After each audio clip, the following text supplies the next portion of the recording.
I'd like to begin by acknowledging the traditional owners and custodians of the land on which we are, the Gadigal, and pay my respects to their elders past and present, and thank you, Uncle Alan, for your very warm welcome to all of us here today. Thank you, Robin and David, for your introduction.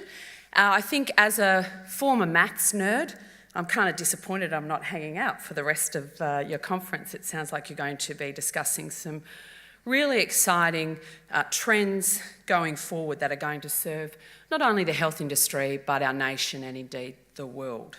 I'm particularly delighted to be here to talk to you today, given it's the 25th annual conference to be organised by Health Informatics Society of Australia. I think in your introduction you mentioned the fourth industrial revolution and AI and the need to learn to surf. I really don't think we have three choices. You've got to learn to surf, right?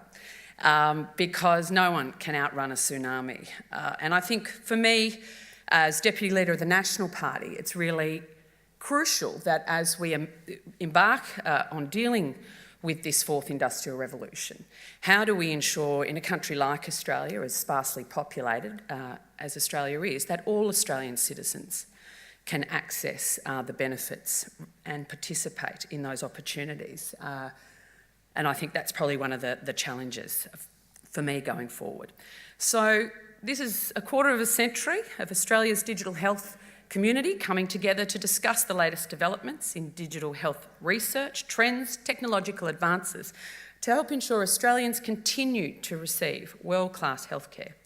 I know that enormous benefits can be delivered by using technology safely and securely to share critical information about people's health. Information that is needed in emergency situations to save people's lives. As the Minister for Rural Health, I serve the 7 million Australians who live outside of our capital cities. And optimising the way we use technology is a big part of the way we're working to ensure people in the country communities receive the same quality healthcare as those living in our biggest cities such as Sydney's. I've also had the opportunity this year to see firsthand how important and essential digital healthcare is for health practitioners and patients, and particularly for those that live in remote Australia. From the telehealth services used by the Royal Flying Doctor Service out of Broken Hill, which I was fortunate enough to visit, or even had His Royal Highness Prince Charles chatting on station to somebody out in far west Queensland, and using that critical digital infrastructure to provide information and crucial healthcare. We're able to speak to mental health workers 24 hours a day, 7 days a week, and these are life-saving services, particularly for our farmers who are currently dealing with the devastation and trauma of drought in New South Wales. I also, for my sins, Minister for Regional Communications, and I think it's a lovely way. And David and I, where's David with the fancy shoes? Where are you? Oh, we were chatting on the way in around how getting that critical infrastructure right out in regional Australia is essential if we're not almost going to have two types of delivery systems for health going forward. We need to ensure that the rollout of 21st century communications across the country occurs, that the NBN is maximised for those out in the regions, and the Coalition, I think in prioritising the rollout of the NBN into rural and regional Australia first, was one of the crucial pieces in making sure that we're not going to have a two-speed health service when it comes to the provision and use of digital data. Earlier this month, the Australian Digital Health Agency launched Australia's National Digital Health Strategy. My ministerial colleague, the Minister for Health, Greg Hunt, was there to launch the first framework for action to guide the recalibration of work to deliver national priorities. The strategy and the framework have been developed by the Commonwealth, state and territory governments in close partnership with patients, carers and clinical professionals who serve them, together with leaders in industry and science. And it provides a clear plan for collaboration and action to improve health outcomes for Australians. Key national digital health strategy targets include, by 2019, every healthcare provider registered with My Health Record will be able to communicate with their colleagues using fast, secure messaging and have access to patients' information regardless of location. Imagine how useful this would be during an emergency when the medic on the scene has never met the person they're treating before, let alone had a conversation with their GP. By 2022, the first regions will be sharing information in real time, seamlessly across all borders, administrative, organisational and clinical. People will be able to request their medications online, and all prescribers and pharmacists will have access to electronic prescribing and dispensing. There are obvious benefits for people living in regional Australia, making it much easier for those managing complex chronic conditions. The Chief Executive of the Australian Digital Health Agency, Tim Kelsey, he's been quite busy of late, will expand on the strategy and future initiatives when he addresses you here on Wednesday. One of the Australian Digital Health Agency's highest priorities has been the rollout of My Health Record, an initiative that is bringing Australia's healthcare system into the digital age. Since 2012, close to 6 million records have been created.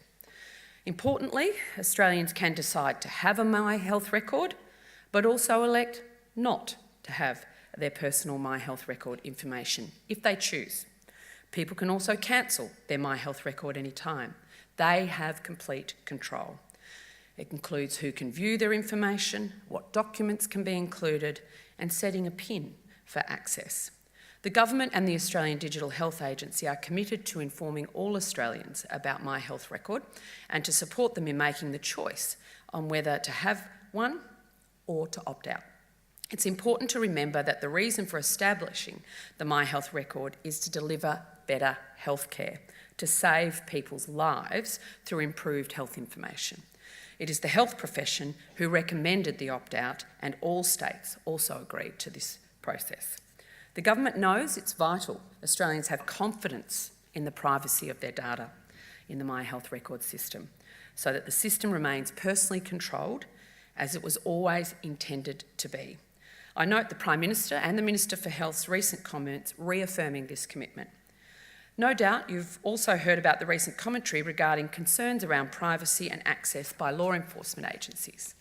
The legislation supporting the My Health Record, originally known as the Personalised Controlled Electronic Health Records, I think My Health's a lot simpler, has been in place since 2012, and it was originally passed by the then Gillard Labor government with the coalition government opposition support back then. The agency recently put out a position statement that they have not and will not release any documents without a court, coronial or similar order. Additionally, no other government agencies have direct access to the My Health Record system, other than the Digital Health Agency in its capacity as a system operator. Nonetheless, we've noted recent comments by the AMA and RACGP and other groups calling for greater clarity around the circumstances in which information would be disclosed to third parties. Confidence in My Health Record by health professionals and the wider public is absolutely paramount for it to be the success and to be as useful as it could be. And I want to reassure you that we are very, very carefully listening to the issues that are being raised. My colleague, the Minister for Health, Greg Hunt, will be meeting this week with key stakeholder groups, and we'll have more to say on that shortly. The agency's main focus is managing the opt-out process and facilitating the important public conversation that this has actually sparked. You can hear more about opting out when the chair, agency chair, Mr Jim Birch, speaks about it here on Wednesday. The Australian Digital Health Agency is also funding over 15 digital health test beds that deliver new models of care for patients and could then be scaled nationally. These evidence-based test beds will leverage the My Health Record platform. For example, GP Partners Australia, in partnership with Follow My Health and the Flinders Digital Health Research Centre, are investigating enhanced patient and career engagement and self-management through a patient portal connected to healthcare providers. This testbed covers all South Australia and the Northern Territory. It seeks to reduce avoidable hospital transfers and admissions by improving engagement with residential aged care facilities, after-hours GPs and extended care paramedics. As My Health Record evolves, the data that was entered to improve the healthcare of individuals can also be used by researchers and public policy planners. No doubt many of you here today already know the compelling arguments for this kind of activity and access to this type of data. Applications by researchers and public policy planners for access will be assessed by a dedicated data governance board. The board will be comprised of representatives from the Australian Institute of Health and Welfare and the Australian Digital Health Agency and a range of independent experts, including representatives from population health and epidemiology, research, health service delivery, technology, data science, data governance and privacy, and consumer advocacy. The board will assess the risk associated with each application using the 5 SAFE principles consistent with the Department of Health Data Access and Release Policy. Another great example of previous research is from the 1989 when Western Australia researchers linked different registries and determined that including folic acid in expectant mothers' diets prevented neural tube defects in babies. In 2007, all governments across the country agreed to introduce the compulsory enrichment of bread-making flour with folate. And since then, there's been a 14.4% overall decrease in the rate of neural tube defects in Australia, a 55% decrease for teenagers, and a 74% decrease among Aboriginal Torres Strait Islander women. When developing policy, we want as many winners as possible. The story of fortified bread provides a wonderful example of how the secondary use of systems data can lead to evidence-based policies with lots of winners. The government has developed a comprehensive framework to guide the secondary use of My Health Record system data, which was announced by Minister Hunt on the 11th of May. The framework outlines how My Health Record data can be released in a way that's accessible to Australians. It was informed by broad community consultations undertaken throughout 2017, which found there is strong support for secondary use of My Health Record system data. The framework reflects the clear message that Australians do not support the use of data for solely commercial or non-health purposes, and that privacy by design approach should be adopted. Let me just finish up by saying that utilising modern technology to store people's health records and to safeguard data, make it appropriately available, can and will make an important contribution to improving health outcomes across this country. It's something I know that each and every one of you is intimately aware of and spend much of your life doing.